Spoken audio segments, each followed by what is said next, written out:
figure things out immediately, you know, and I think of like different indigenous people that maybe held a prophecy or a vision for centuries before it was fully understood. You know, so anyway. So how did you come to work with her? Okay. Martin and I both have worked with the Mayan elder for about 12 years now. His name is Don Miguel Angel Vergara, and we facilitate sacred journeys to the Mayan lands. And about 10 years ago, he was in Wisconsin, where we were living at that time, and he was doing a slide presentation. And he had, you know, sacred sites and Mayan glyphs, and all of a sudden he put up a slide of the Mitchell Hedges skull, and everything in me just started resonating and vibrating. I'd never heard of crystal skulls before, and I was just like, and then he went on to the next slide, and I'm like, what was that thing? So I went up to him on the break and said, Miguel, that skull, what was that?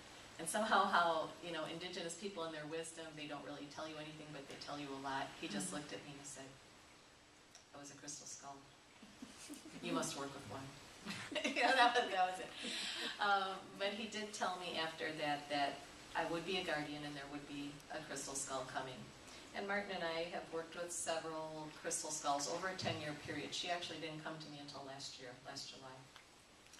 And, you know, we worked with ancient ones and contemporary ones, and I bought a couple small ones, but none of them were the one I knew he was talking about.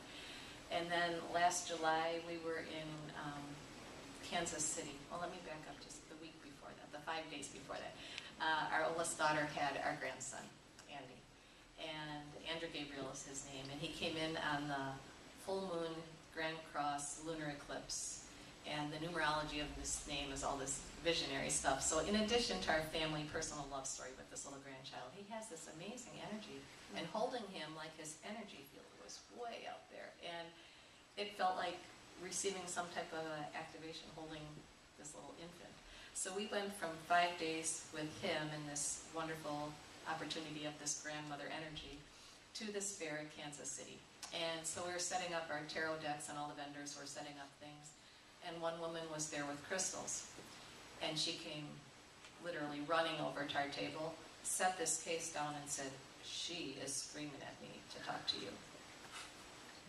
So I opened the case and I picked her out, and she had tears in her eye sockets. I started crying. I haven't felt that way since I met my husband. I mean, it was just this overwhelming, loving connection, energetic connection, soul connection. And I asked the woman who had her, I said, what is her name? And she said, it's Lady Opheleah. And Opheleah right away said, she's not saying it right. It's not Opheleah like Greek or Shakespearean. It's actually a Lemurian mantra, Opheleah. And the vowel sounds of that name, when you chant her name as a mantra, O-E-E-A, the vibration and frequency of that is its purification for our attunement of the relationship with the infinite void. So it connects you directly to that creational source and energy. And so I knew she was the one that had been talked about, and also at that point we were not in a financial position. They're quite expensive to purchase her. So I got out my trusty tarot cards. So okay, I got to draw 3 cards, you know. So I drew the first one, and the card was release. And so I was like, okay, release the idea that I'm meant to physically have her. Maybe this connection was all that was needed, and I'm not meant to have her. Is that what I'm supposed to release, or am I supposed to release the idea that I can't afford her? Next card, abundance. Next card, divine blueprint. Okay. So it's kind of clear she was meant to be with us. So that's how she came to us. And so it's been less than a year. Yeah, just over a year. And what shifted in your life as a result of working with her this past year? A lot. In my experience with her, she very much transmutes heavy energies. I tend to look at things not as good or bad, but as heavy or light. So anything within me, on a emotional level, mental level, energetic level that was heavy, she assists in shifting. Ego aspects, allowing that to be transmuted. She really opens consciousness and is a bringer of light. and spending time with her allows that to happen. If I might just speak a little bit about as a guardian, when you're a guardian of a crystal skull, they really choose you. You don't, and like I said, we bought some, but when it comes to you in a way like this, you are really asked to be of service. I am her servant. You know, she's not mine. You know, I listen to her guidance and her purpose and her mission, and I help her fulfill that. As you can see, she's the head, she doesn't have feet. So I help her get around where she needs to go. So she has a purpose in being here with each of you today too. And she's, with me, has been pretty vocal or clear about her purpose and what she's meant to do. And why she's here at this time is really to help humanity through this shift that is occurring. And she embodies the energy and the fifth world ray of unity consciousness. In the Mayan way of looking at this grand shift, we're moving into the fifth world, and this will be a time, like the Age of Peace, will be a time where we are expanding in our consciousness and evolving. And so one of the first things she expressed in her purpose and how to work with that energy is she wanted us to take her to sacred bodies of water where there were mountains. And when we put her in the waters help to carry that frequency of unity consciousness out. The mountains help to anchor that into the earth, and then you can call on the whales and the dolphins, and it carries it to the ethers.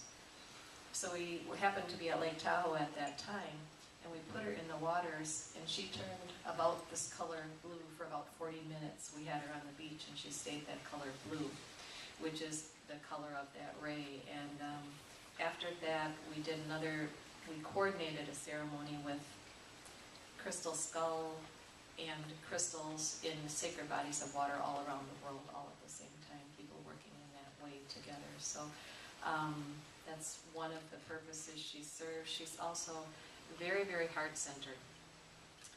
So much so that right after I received her, when all the vendors were setting up at that fair, another vendor came over and said, "Oh, before all the people come, could you do a tarot reading quick?" So I said, "Sure." So we did it, and she said, "What do I owe you?" And I said, "Well, if you want to barter, I'd love to do aura photography. I haven't had that done for years, and her husband does that." So we went to the booth to do the aura photography, and he goes, "Huh, never seen that before." And he flipped the screen around, and in addition to all the color that usually shows around you in aura photography, there was a double terminated crystal shaped sacred geometry over the heart and 3 pyramidal ones over the head. And I know that was a visible, tangible way for us to see what her energy is all about. And when you work with her, what happens is it opens the heart and it opens the consciousness. Can you perhaps relate the story about Blossoming Path and what happened there? Yeah. Just recently, we were up in the Sacramento area visiting our son and grandchildren. And there's a little metaphysical shop there called Blossoming Paths. And the woman, Genevieve, who is one of the owners, is also very much connected with the crystal skulls. And she has 2 larger ones, Hope and Wichu. And so we thought, well, we'll connect with her and bring Opheleah and they can connect the skulls and such. And so we went over there, and Genevieve had been, I think, On a rope swing. on a rope